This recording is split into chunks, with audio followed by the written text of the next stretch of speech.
Bonjour à tous et bienvenue sur le podcast de L'être cavalier. Je vous propose aujourd'hui de répondre à cette question suivante. Pourquoi je reviens de concours et je suis passée aujourd'hui à côté de mes performances? Je suis Marie Cocanas, fondatrice de la méthode L'être cavalier. Je suis psychologue, préparateur mental, enseignante, cavalière. Cette méthode a pour objectif de vous accompagner d'abord mentalement, justement vers vos objectifs, de vous accompagner dans votre progression, dans votre évolution avec votre poney ou votre cheval. Alors, vous revenez de concours et voilà, vous êtes passé à côté de votre épreuve, à côté de la performance que vous étiez peut-être fixée, alors que c'était justement le concours à pas rater, l'enjeu était important. Souvent, on va remarquer, en tout cas dans les préparations mentales que je pratique avec les cavaliers, c'est que vous allez vous focaliser sur le résultat que vous devez atteindre et non pas sur la manière, sur le processus qui vous permet d'atteindre ce résultat. Donc oui, vous êtes concentré, mais votre concentration n'est pas là où il faut. Comme je vous le dis à l'instant, il va falloir apprendre à vous concentrer sur le processus que vous mettez en place pour atteindre votre résultat. Alors ce processus, soit vous êtes cavalier coaché et vous pouvez voir avec votre coach définir sur quoi je me concentre là, aujourd'hui, sur ce concours pour atteindre mon objectif, pour atteindre peut-être un résultat, un classement, un podium. Mais dans le cas où vous pensez directement à votre classement, à votre podium, à votre objectif, de résultats à atteindre, ou bien même si vous focalisez votre attention sur l'attente que quelqu'un peut avoir de vous, cela va vous mettre une pression largement supplémentaire, largement importante, que vous ne maîtrisez pas forcément et qui surtout n'est pas nécessaire et au contraire plutôt va avoir un effet négatif. Ça vous parasitera dans votre équitation. Or, on va justement se focaliser sur votre équitation.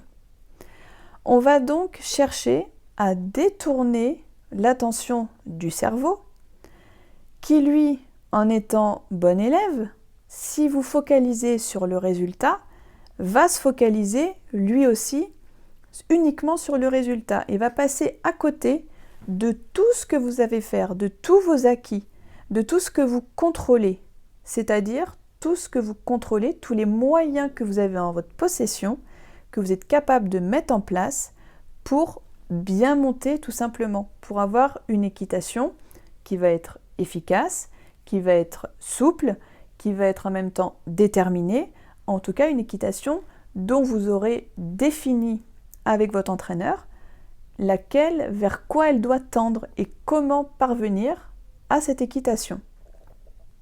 Donc, pour focaliser votre attention et avoir la concentration au bon endroit, le premier conseil, ça va être de définir ce que vous avez à faire pour obtenir votre classement. Je prends un exemple. J'ai un cheval qui va par exemple faire des sans fautes. J'ai un cheval avec lequel je m'entends bien. Je commence à être bien routinée sur mes parcours. Je fais des sans fautes, mais dans un chrono qui est assez lent. Donc là, mon but, ça va être d'avoir un galop de concours, plus soutenu, et en même temps, un galop dans lequel mon cheval va rester équilibré. Donc je vais chercher à avoir un galop plus soutenu, mais en même temps un galop équilibré. Alors je vais voir en amont avec mon coach, ou si on n'est pas coaché, on se fait un programme, qui peut être accompagné aussi par un préparateur mental. Je vais chercher qu'est-ce que je mets en place pour avoir ce galop de concours, ce galop plus rapide, tout en gardant mon cheval en équilibre.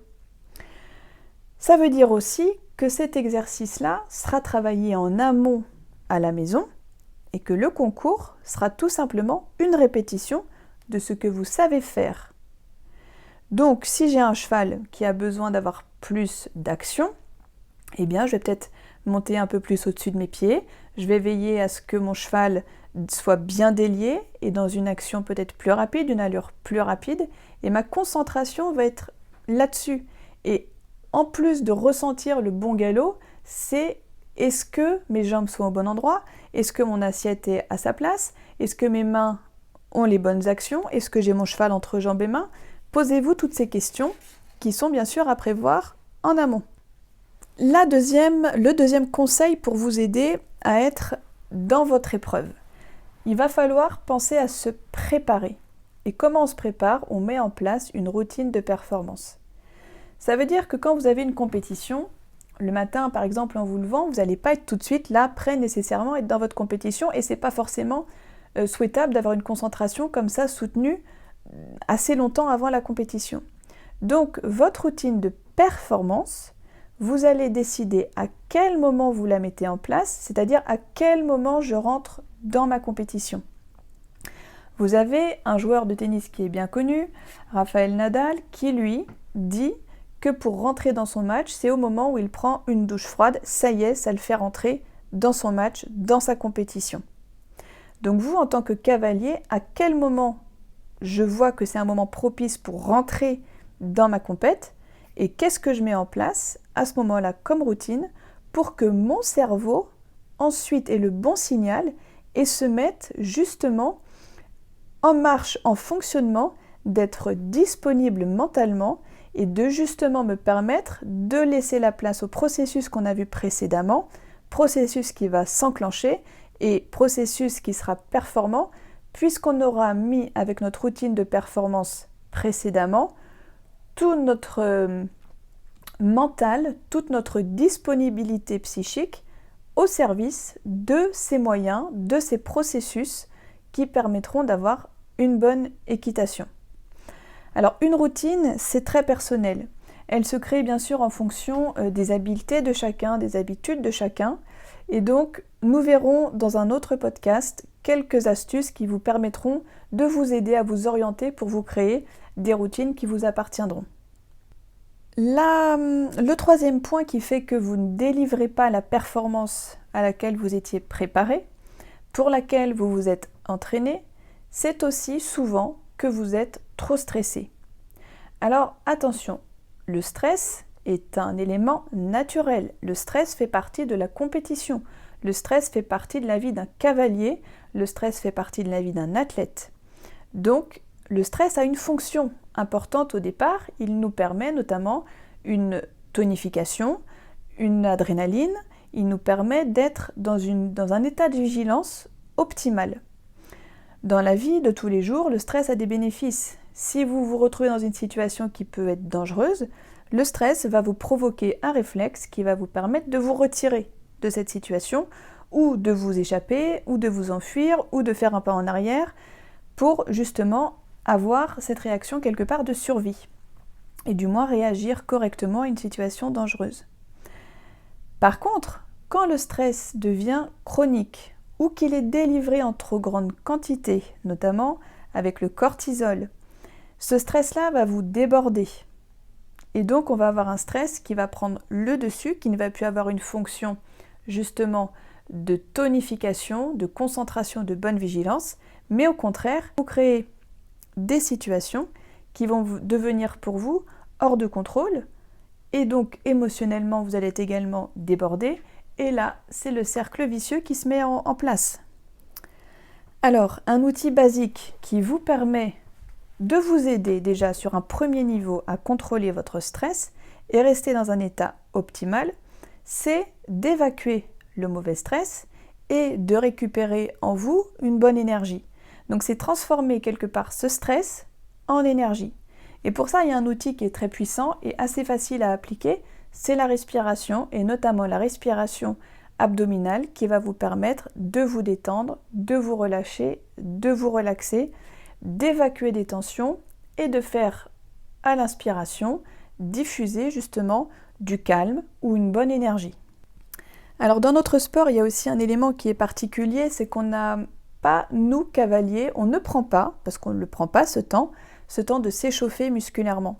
Dans d'autres sports, ils se servent justement de cet échauffement pour canaliser ce stress, pour l'évacuer et pour garder la bonne énergie.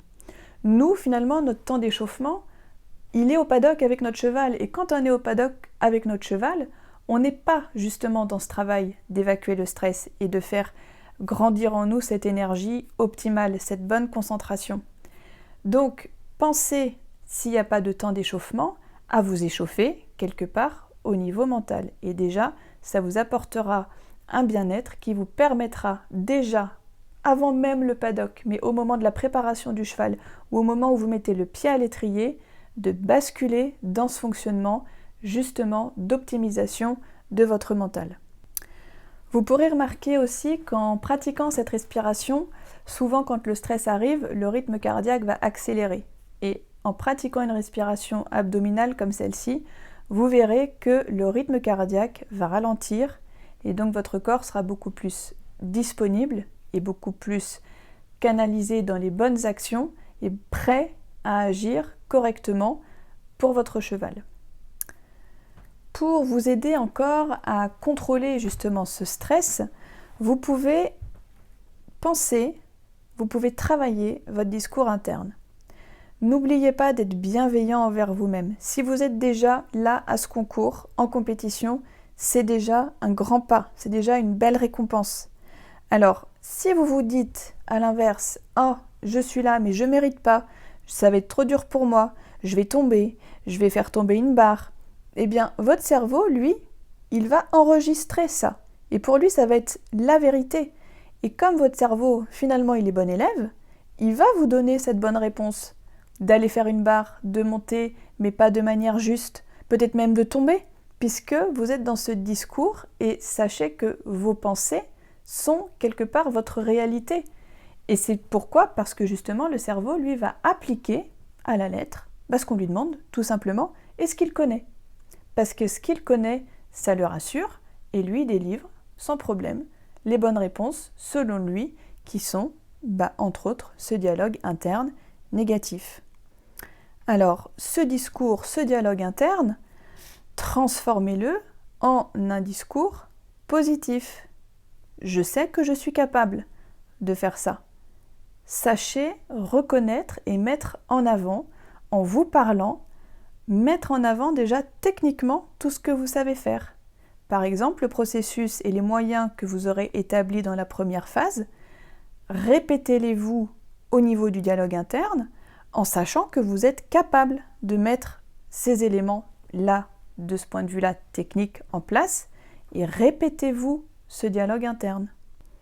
Vous pouvez aussi vous rappeler la qualité de vos entraînements. Qu'est-ce qui a fait que vous avez fait un bon entraînement ? Souvenez-vous de ces moments, intégrez ces moments. Et là, le cerveau, du coup, va quelque part se câbler dans cette dynamique-là, dans cette dynamique positive. Et donc, tout votre corps, tout votre mental va être optimisé pour donner cette réponse liée à vos pensées.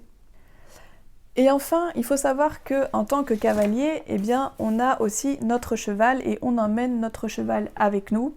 Là en l'occurrence sur un parcours, et qu'il peut y avoir des imprévus. Donc soyez prêts aussi à gérer l'imprévu. Ça veut dire qu'il faut là vous mettre en mode, quelque part, en mode solution. Pour être en mode solution, je vous renvoie, pour ceux qui l'ont reçu, à la newsletter où on a parlé de flexibilité mentale, c'est-à-dire votre capacité, par votre flexibilité mentale cérébrale, à vous adapter à n'importe quelle situation. Et ça aussi, ça se travaille en préparation mentale. Être capable tout de suite d'avoir la bonne pensée et la bonne action liée à la bonne pensée. La solution à mon cheval qui tout d'un coup va faire un écart, va donc se déconcentrer, va être déséquilibré, alors que quelques foulées après, j'ai mon obstacle. Comment je réagis ? Là, il faut être capable de mobiliser justement toute son attention, toute sa concentration sur la solution. Comment je relance mon cheval ? Quelles actions je mets en place ?